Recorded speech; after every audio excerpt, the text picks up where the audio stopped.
अस्सलामुअलैकुम guys, this is me Ashfaq Ahmed official. आज का हमारा टॉपिक काफ़ी अच्छा होने जा रहा है पेपरों के हवाले से, जैसा कि मेडिकल स्टूडेंट के हवाले से बीएसएन के, एमबीबीएस के और बीडीएस के एग्ज़ाम्स चल रहे हैं और मोस्टली तो बीएसएन जनरल के भी एग्ज़ाम्स चल रहे हैं। मैं बीएसएन जनरल का first chapter introduction to the body as a whole, anatomy and physiology को कवर करूँगा। स्टार्टिंग में 6 क्वेश्चंस इस वीडियो में कवर करूँगा और बाकी पार्ट 2 में इंशाल्लाह I will cover that answer as well. तो वीडियो को एंड तक देखें और ये शॉर्ट क्वेश्चंस मैंने सॉल्व किए हैं और अगर आप पेपरों की तैयारी यहाँ से कर लें तो आपको आसानी होगा और शॉर्ट टाइम में आप वो लेसन पूरा कवर कर सकते हैं। तो चलिए मैं आपका ज़्यादा टाइम नहीं लूँगा, let get start our lecture. सबसे पहले क्वेश्चन नंबर 1 की अगर हम बात करें तो define the term anatomy and physiology. सबसे पहले कोई भी लेसन हम जब स्टार्ट करते हैं तो सबसे पहले हमें उनकी टर्मिनोलॉजीज़ आनी चाहिए कि आखिर वो वर्ड जो हम डिस्कस कर रहे हैं उसकी मीनिंग क्या है। Anatomy the study of the normal internal structure of the body is called anatomy. Anatomy की अगर हम जब भी स्टडी करते हैं तो हम उसमें नॉर्मल इंटरनल स्ट्रक्चर पढ़ते हैं। कोई भी मतलब कि ऑर्गेनिज्म, कोई भी बॉडी हो, उसका एक ऑर्गन, एक मतलब कि बोन, एक कोई भी टिश्यू कैसे बना हुआ है वो बॉडी, इसका पूरा इंटरनल स्ट्रक्चर हम एनाटॉमी में पढ़ते हैं, उसे हम कहते हैं anatomy. It is the science of the body structure and relationship among them. ये भी वही कह रहा है कि हम एनाटॉमी में स्ट्रक्चर पढ़ते हैं, रिलेशनशिप अमंग देम, वो पूरी बॉडी कैसे ऑर्गेनाइज हुई होती है। और अगर हम फिजियोलॉजी की बात करें तो the study of the normal function of the body is called physiology. और फिजियोलॉजी में हम क्या पढ़ते हैं कि उसके फंक्शंस जो हमारे बॉडी प्ले कर रही होती है, जैसे कि हमारे पास रिस्पायरेटरी सिस्टम हो गया, डाइजेस्टिव सिस्टम हो गया, लिम्फेटिक सिस्टम हो गया, उसके मतलब कि ये फंक्शंस, उसमें फिजियोलॉजी मतलब कि कोई भी हमारा निज़ाम मतलब कि बॉडी का चल रहा है उसमें जो भी फंक्शन हो रहे हैं वो कौन बताता है? फिजियोलॉजी। और एनाटॉमी की अगर हम बात करें तो वो बताता है स्ट्रक्चर। ये अगर हम दूसरी पॉइंट की तरफ देखें तो it is the science of the body functions how they work. तो फिजियोलॉजी की वही बात आ गई कि ये हमारे फंक्शंस को रिकग्नाइज करता है कि वो कैसे हो रहे हैं। उम्मीद है आप समझ रहे होंगे। ये हमारे पास वैसे भी हमारे पास ये शॉर्ट क्वेश्चन होते हैं। आप मतलब कि एज डिफाइन का मतलब डिफाइन, या अगर आप 4-5 लाइनों में शॉर्ट आंसर देंगे तो वो भी हमारे पास यूज़फुल ही रहेगा। क्वेश्चन नंबर 2 की अगर हम बात करें, understand the relationship between anatomy and physiology. यहाँ पे हमें समझना है कि रिलेशनशिप क्या है एनाटॉमी एंड फिजियोलॉजी के दरमियान।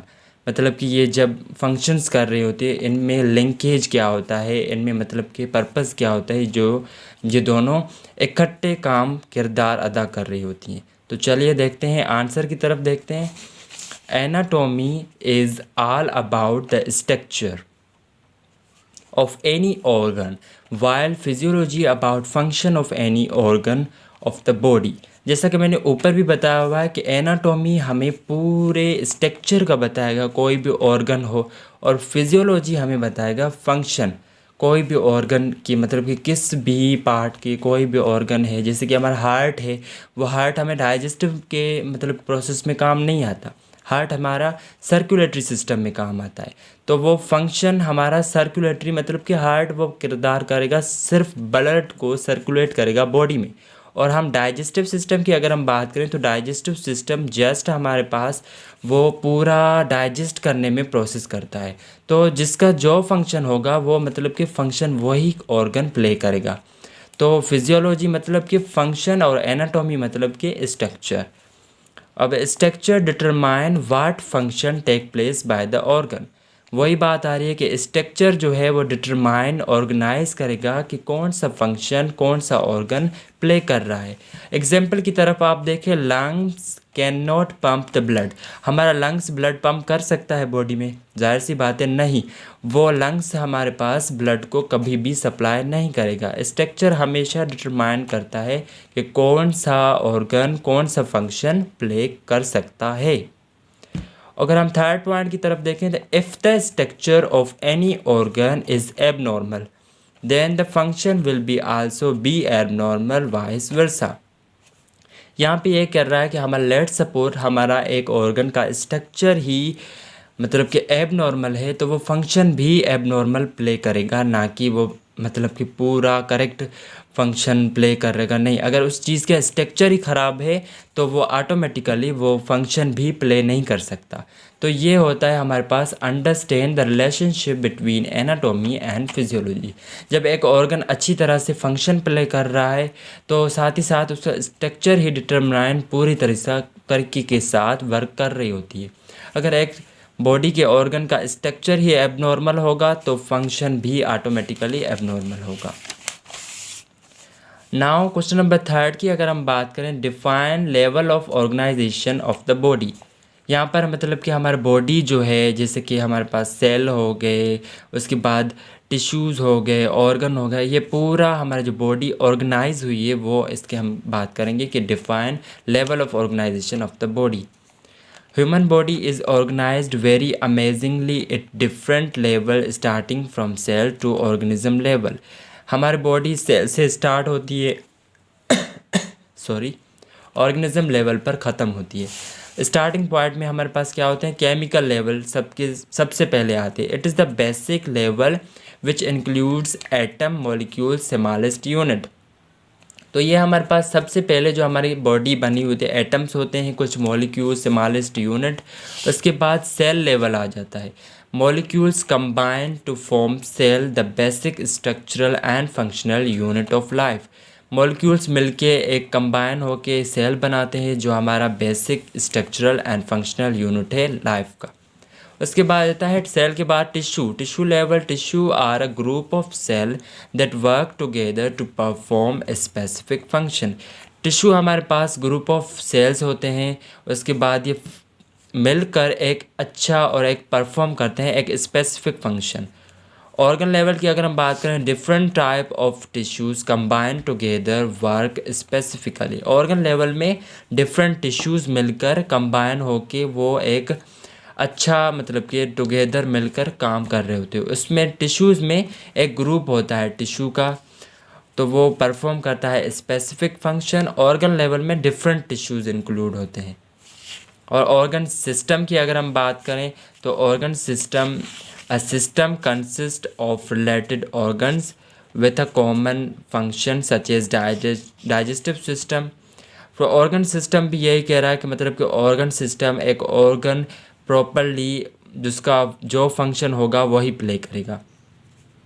ऑर्गेनिज्म लेवल की अगर हम बात करें, ऑर्गेनिज्म लेवल सारे पार्ट्स सारे ऑर्गन्स मिलकर उसके बाद एक बॉडी ऑर्गेनिज्म होती है। All the body parts of any living individual body working together constitute total organisms. ज़ाहिर सी बात है, हमारा एक फंक्शन एबनॉर्मल हो तो हमारे बॉडी को पूरा पेन या पूरे प्रोसेस से गुजरना पड़ता है। तो ऑर्गेनिज्म लेवल पूरे बॉडी के फंक्शंस, पूरे बॉडी के ऑर्गन साथ मिलकर एक ऑर्गेनिज्म बॉडी या ऑर्गेनाइजेशन लेवल बनता है। ओके, तो नाउ थर्ड क्वेश्चन हमारा कवर हो गया। अब हमारे पास आ रहा है question number 4, define anatomical position. Anatomical position हमारा वाइवा में भी क्वेश्चंस पूछा जा सकता है कि जब भी आप एनाटॉमिकल पोजीशन क्या है, तो आप ये 2 3 4 पॉइंट है मतलब कि आप रट लें या याद कर लें तो आपका वो क्वेश्चन अच्छी वाइवा में आप मार्क्स गेट कर सकते हैं।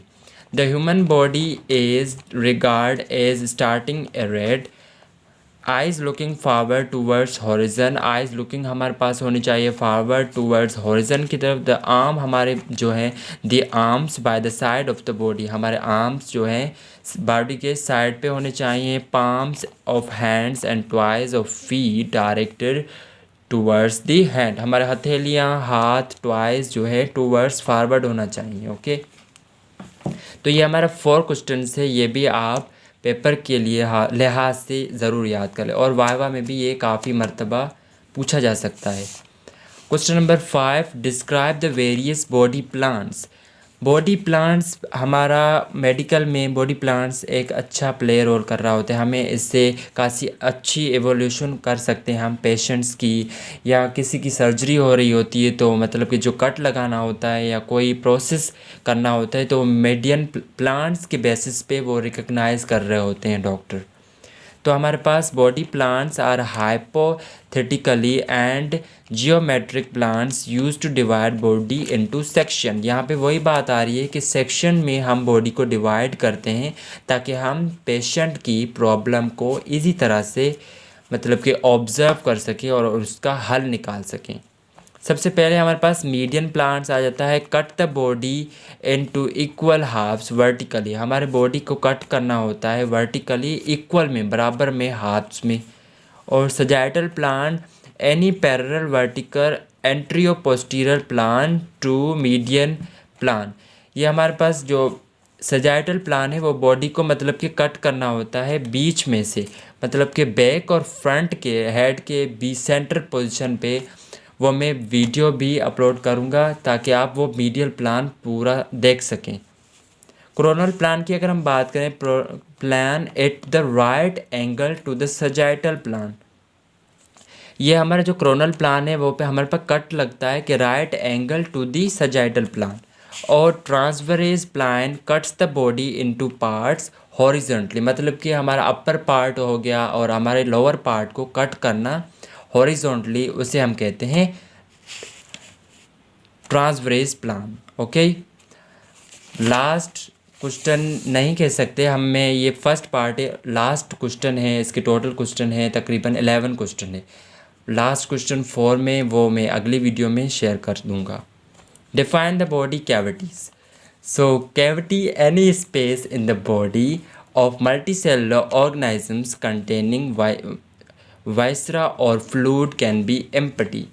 कैविटी हमारे पास ये कहता है एक ऐसा स्पेस होता है मल्टी सेलुलर ऑर्गेनिज्म में जो कंटेन करता है fluid and can be empty, वो खाली भी हो सकता है। और कैविटीज़ कितनी होती है? There are 2 major cavities such as dorsal cavity, it lies close to spine in the posterior portion of the body. ये हमारे पास पाई जाती है स्पाइन पीछे पोर्शन में ऑफ द बॉडी, स्पाइन के पोस्टीरियर पोर्शन में पाई जाती है। डोर्सल कैविटी इज सब डिवाइडेड। डोर्सल कैविटी के बारे मज़ीद जो पार्ट है, एक क्रेनियल कैविटी, एक स्पाइनल कैविटी और ventral cavity. The ventral cavity is the larger cavity and is the sub divided into thoracic cavity, abdominopelvic cavity and by the diaphragm, a dome shaped respiratory muscle। ये हमारे पास मतलब कि question के body cavities की बात कर रहा है। और जो नेक्स्ट क्वेश्चन आएंगे वो 4 क्वेश्चन में इसका भी मतलब कि जिक्र हुआ है, वो इंशाल्लाह आई विल अपलोड टुमारो। तब तक के लिए आपको ये जो 6 क्वेश्चंस हैं, आपको ये इजी लगे कैसे लगे कमेंट सेशन में बताएं। और मेरे चैनल को सब्सक्राइब, लाइक, कमेंट, शेयर करें। और आप चाहते हैं कि ऐसे ही मैं आपको डिफरेंट जो आपको वीडियोस चाहिए, जो भी आपको रिकमेंड नोट्स चाहिए, आप कमेंट सेशन में बता सकते हैं। तो अल्लाह हाफिज़, take care all of you.